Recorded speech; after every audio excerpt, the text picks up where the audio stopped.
Ito ang Leres Chika. Dari Pangilinan super hagulgol nang sagutin ni Belle. Sa panayam nila sa aktor ay abot hanggang tainga ang saya ni Donnie habang sinabi nung sinagot na siya ni Belle. Ayon kay Donnie, 1 taon siyang nanligaw kay Belle bago niya ito napasagot. Kwento pa niya, pang MMK nga raw ang hagulgol niya sa pagtanggap ni Belle ng pag-ibig nito sa kanya.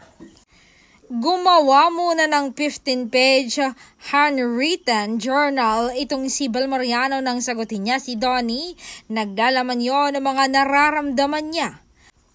Agos-agos daw ang luha ni Donnie dahil nalunod ang puso niya nang malamang na-appreciate pala ni Belle ang mga efforts niya. Tumawa ng malakas si Donnie nung i-share sa amin kung paano sinabi ni Belle na sila na. Sa last words ng letter, nakalagay roon, oo, tayo na.